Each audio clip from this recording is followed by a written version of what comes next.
So my name's Jenny Cooper and I'm the Community Outreach Manager at the Port of London Authority. Hi, I'm Michael Russell and I'm the Marine Manager of Float for the PLA. So I just wanted to start with a little bit of an introduction to the Port of London Authority. If anybody of you are wondering what on earth is it, what do we do, what are we responsible for, and what careers there are, then that should hopefully answer a few questions there. And then you'll hear a little bit more from Michael, who I can't call you Michael, from Mickey, around his role, and he's been with the PLA quite a while, as you'll see. So Port of London Authority is responsible for navigation along the tidal Thames and for the safe management of the environment too. So when we say tidal Thames, that's from Teddington in the west, right out to the estuary, right out to the North Sea. So 95 miles, as you can imagine, is quite a stretch. So you'll hear a little bit from Michael on his career journey, the skills he has and highlights along the way. And hopefully this little bit of an introduction to the port helps answer some questions too. If you'd like any further information on what the PLA does that's not answered in today's talk, then do check out our website, and we're pretty active on Twitter and Instagram. In fact, we've even got an Apprentices Instagram if you follow PLA-Apprentice. And also we've got a LinkedIn too, of course, so keep an eye on what we're up to on there. We do have ambitious plans for the next 20 years. And we've called that the Thames Vision, and I'm just going to touch on some of those areas now. So increasing trade, freight and passenger transport is a huge priority for our organisation. You have it's almost like if you look at the River Thames in detail, and if any of you journey along it at any point, there's more than one river really. In the port side of things, right in the estuary, shipping, you're very aware of the trade that's going on and the movements there. And sort of in the middle, you've got more of a commercial angle on things. You've got river tour operators, you've got people using it for transport, and you've got inland freight movements as well. So moving barges, towing tugs, moving spoil from construction sites by river rather than road. And then over in West London, much calmer water, and you'll see a lot more of our boaters out on the river too. So in terms of how we sit, we're actually the UK's biggest port, handling over 50 million tonnes of goods each year. And then when it comes to inland freight, that's about 5 million tonnes moved inland, so still sizable, and 10 million passenger journeys, taking thousands of lorries and cars off London's busy roads. Of course, it is a hotspot as a cultural point as well, and we want to see more people enjoying the Thames and its banks. That could be events such as the fireworks at New Year's Eve, which hopefully everyone's seen at some point. It could be something like the Queen's Diamond Jubilee River Pageant. That took a lot of work behind the scenes to make sure that all ran smoothly. And at the moment we've got I guess something for the arts fans out there. We've got Illuminated River, which is lighting up the bridges along the Thames. It's also a sporting venue, and that's a little bit of my role actually, which is a little bit unique in Maritime. And the Thames is enjoyed by walkers, sailors, rowers, canoeists, stand-up paddleboarders, all types of boaters getting out on the river across the equivalent of over 15,000 football pitches worth of space. We have a very proactive, fantastic environment team at the PLA, who are involved in numerous areas. So we've got marine wildlife, we've got water quality, air quality, river cleanups. Do check out our website and you will see more. It's really fascinating, and it obviously a real priority for the organisation. The Tideway project at the moment is a super sewer that's being built under the river. And actually the vast majority of spoil taken out, basically drilling down, pulling up soil to make space for the super sewer, is then moved out by river. And if you check out the Tideway website, you can see a little bit more on the roles that they've developed through that too. It's definitely an interesting one for you to find out more on. We also have regular foreshore clear-ups and litter picks and support great organisations such as Thames 21. So in terms of careers at the PLA, I think we employ just over 400 people. We've got sort of ashore and afloat, and examples of the roles ashore include vessel transport services, so VTS, who are on the radios and with the maps, of course, if any of you've seen images of those where they're guiding the ships in and overseeing safe navigation there. Finance teams, health and safety, environment, planning, licensing, hydrography, if any of you are interested in sort of the geography. Media and communications teams, IT, and human resources. So that's some of the ones you'd find ashore. And then on the water, we have a whole host of different engineers. We'll hear a little bit more about that soon. Pilots who actually drive the big container ships in. If you think about the way I think of it is like having a really difficult driveway that only few people can park the car very well in. So we have pilots that go out, board the boats, and drive them in. And the Thames riverbed is ever changing, so it is a tricky one, and they're very skilled, qualified people. Deckhands, mates, chief mates, you'll all find those within the PLA. Machinists, divers, again, we'll hear a little bit more on that there, and our harbour master team, and one of our harbour masters actually spoke earlier. So without further ado, we'll get on to Mickey, a little bit about his career.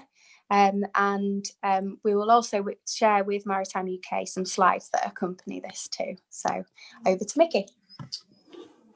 Oh, sorry. Hi. Right. Okay. So I was lucky enough to have a long career so far within the PLA. I was a marine apprentice.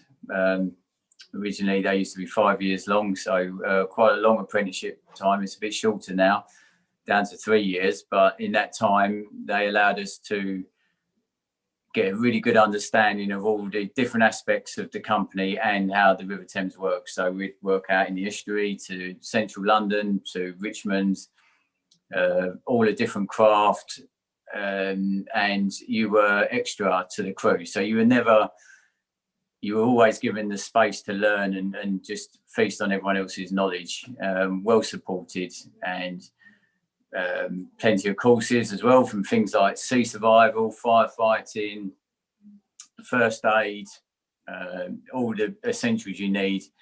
So when you finished your apprenticeship, you were able to go straight into a career here, possibly as a deckhand, or even establish yourself that you'd be wanted by many other companies that were looking for marine people, trained people. Luckily for me, I got a position as a deckhand, served on all the boats within the PLA again, and then luckily for me, I became a commercial diver in 2002. Still working for the PLA, so we have a diving department because we touched on the hydrography side. So that's the charting of the river, how the riverbed, the depths of it for the shipping. If anything is over 0.5 metre above the riverbed, it's deemed an obstruction. So if it's in the channel, that's a hazard to navigation. We would go along and dive, identify it and recover it. All kinds of things, from pieces of wood to pieces of concrete or sunken vessels, small boats, you name it, we've recovered it.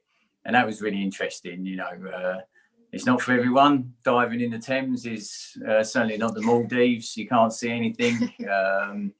We're very limited to dive time because of the tidal run, 3 knots. So it's low water dives or high water dives. But like I say, there's not many places you can be diving at Southend one day and then Richmond the next. So, and then I kept going, and luckily I got promoted to run our facility at Denton Wharf, which there we have a boat lift, jetty crane. So we offer third-party lifts, people's boats. We lift them out for storage, including the PLAs for maintenance. That's also where we look after all our chains and shackles for our navigation marks and buoys. Lots of stuff handling through there for third-party projects as well. We have a very large container facility called London Gateway, and we were heavily involved in moving the materials through our yard down to that when that was being built. That was a good 2.5-3 year project.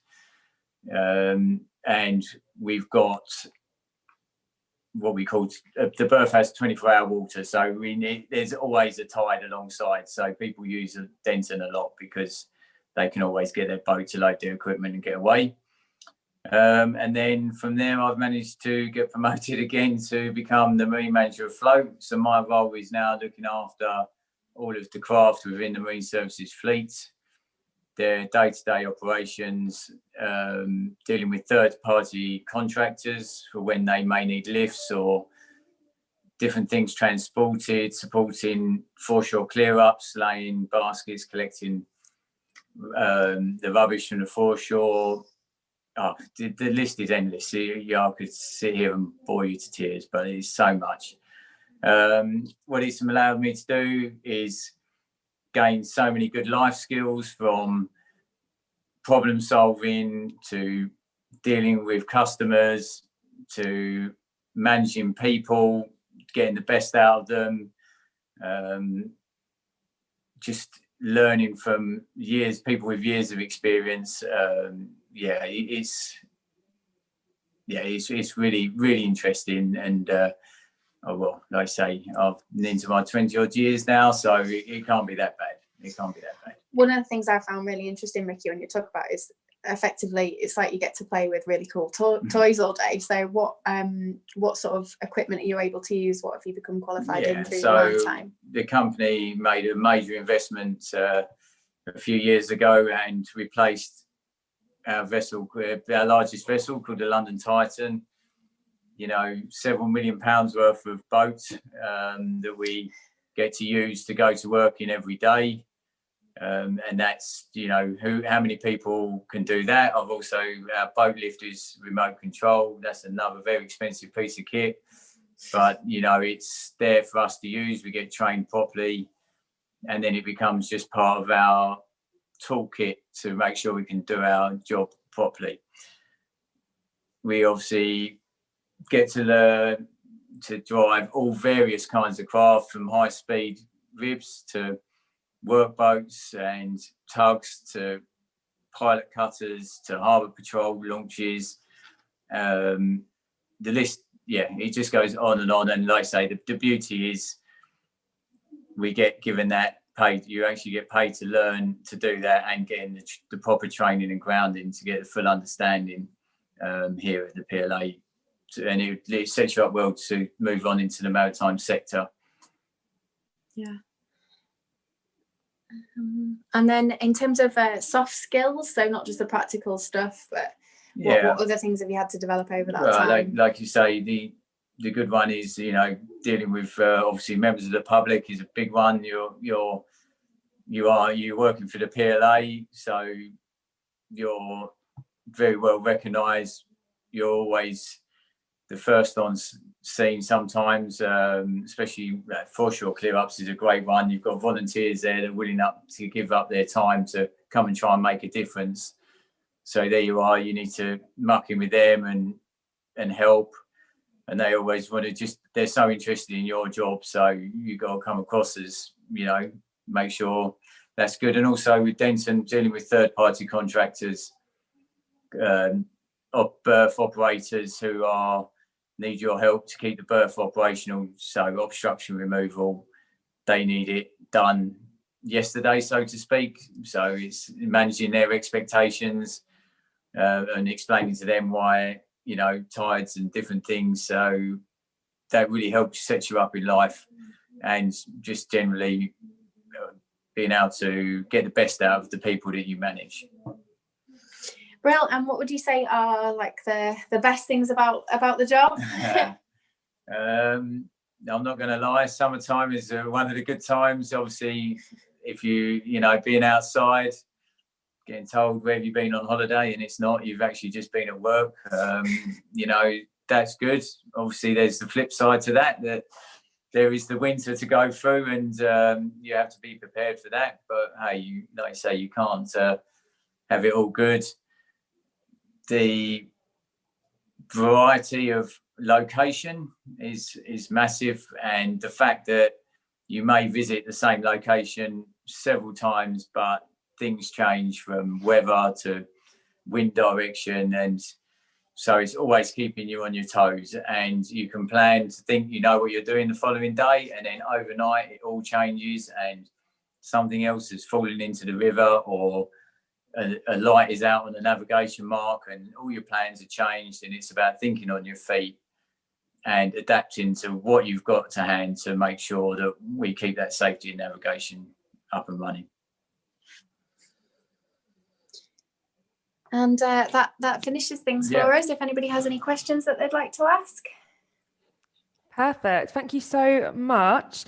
A few questions have come in. I think people are enjoying the diving experience here. It seems to be a good, conversation started. Let's say people really interested in this, which is obviously great. Probably the best question I've seen here. I have to ask it. Have you ever found any treasure? If I have, I wouldn't be here having this conversation. But you wouldn't. I can't explain how dark it is. You wouldn't actually know what you were picking up until you retrieved it to the surface. So no is the straight answer. But I'm sure many of us have swum past our fortune looking for the actual thing that we're meant to be finding, and thought nothing of it. So yeah, of course. On the diving as well, obviously you mentioned how it's great in the summer, not so great in the winter naturally. Someone's actually asked, is the diving in particular busy throughout all seasons, or does that get worse and more busy in the winter? Yeah, so a good example, unfortunately, sometimes shipping, when they're leaving the berth, they can sometimes get what we call a foul propeller. So the mooring line accidentally gets caught in the propeller, which stops the ship from leaving. Now, during the summertime, when you've got no heavy winds or the tide's not running, so you might find that comes around a little bit more often in the darker months of the year. But in theory, it is quite average, but you do find that there is a slight peak in the winter, but it's not massively different. It's not. Of course. Perfect. Another good question, actually. How did you transition to be a diver? And that takes us on to another one where they've asked, if we start in one role with you guys, is it easy to move on to another one? Yeah, so the transition from the diver, so I was working on all the vessels within Marine Services, which is the division where the boats are held, and I got a good grounding, so you understand how to operate and work on deck, how to do slinging, which is use of cranes and wires and ropes, and the divers work alongside them craft. So even though you're not a diver, you are involved with them from day to day. And then I was watching it and really liked the look of it, and the opportunity came up for in-house training, or to be trained by the PLA, by an external company. And I put my name forward and then came back. So I was still within Marine Services working as a diver, but now as working, if the divers were needed, I'd go with them. But then was not diving every day. I'd be back on the other craft, just keeping my skills up. So the company upskills you, but you're not particularly leaving the department. And so you're just still that your baseline knowledge just keeps growing and growing all the time. So it is quite good to get a nice grounding of one thing and then move on to the next, because it's just building, and then you just build on top of that and go again.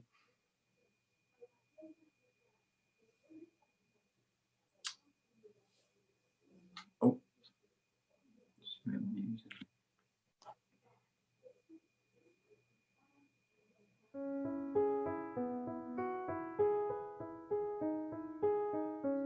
On the talk I was on earlier, which was around apprenticeships and finding out more information on this sort of thing. And we're not taking on any apprentices just at the moment at the PLA, but do keep an eye on our website, and also check out the Thames Skills Academy, and what they're up to keep an eye on things. Perfect. Thank you so much, guys. Sorry about that. My Zoom did cut off slightly, so I do apologise. That's okay. We thought we were hanging a little bit. I was thinking, I thought my answer wasn't long enough. And you were like, no, Yeah, I wasn't content. No, I'm sorry about that. And I'm sorry to everyone listening. If you thought I may not be asking your question, we do just have a couple more and about 5 minutes left. If that's all right, I can just run Yeah, through no problem. these. So someone's actually asked, is it solely the Thames, or would you ever travel anywhere else in the UK or abroad in this role? No, I won't obviously. tell anyone. If you do want to, I won't tell them. Yeah, no. So obviously, the PLA is just solely based on the Thames, but you know, the apprenticeship that we offer now, the go through training for what they will end up with a shortening is called a BML, so the boat master's license, which allows you to become a master of a vessel, and that is recognised nationally and abroad. So you could then complete your training and then obviously move on to bigger, better things. The training is so good now that you're not many steps away from what they call a Master Boat 200, which would then lead you to working on all kinds of vessels. So we have a certain level that we aspire our apprentices to get to, which is very high. But then you're, like, say, if you wanted to move on, it's not far away, which would then be able to take you wherever you wanted it to go. See the world. Okay, Yeah, somewhere nice and warm all the time. You're both really selling it to me.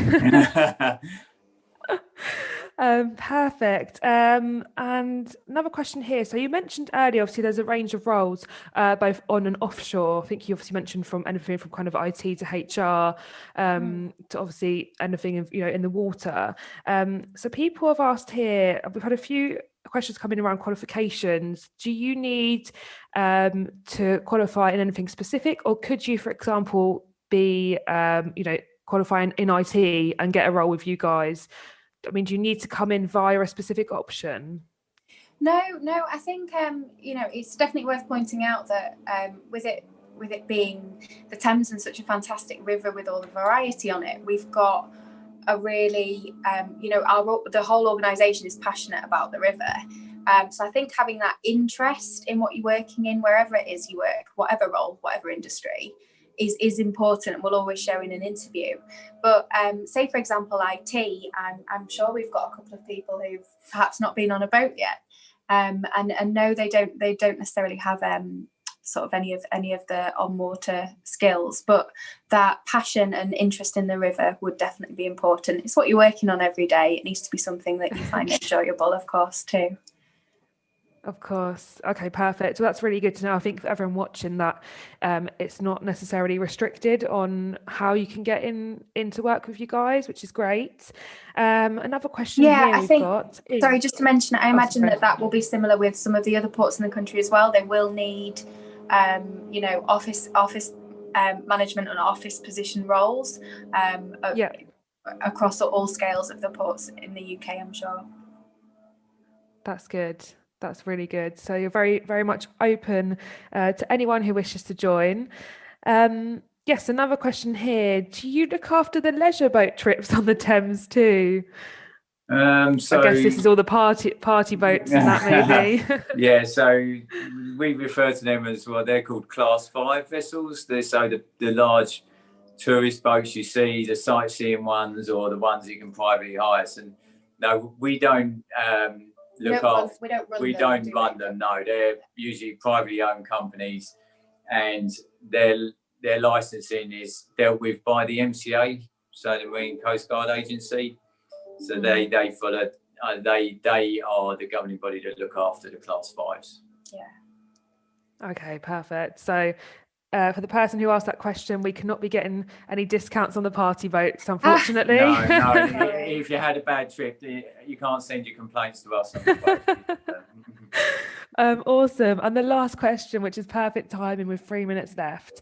Why would you two recommend the PLA? Obviously, both working there yourselves. What's the best part of your roles or of working for the company? Oh, you're looking at me to go first. Okay. For me, it's the variety, the number of different things that you can get involved in. So not really, this isn't very common in sort of maritime industry, but my role is actually in developing sport. So I get to work with different clubs, sporting organisations, the national governing bodies. This may be a whole other language if no one's got any interest in sport at all. But there's always, whatever role I think you have in this organisation, there's the opportunity for variety. If it's something happening at Teddington, it could be happening at Greenwich, it could be happening down here in Gravesend, which is where we are today, which is our main office. For me, it's the variety of the role.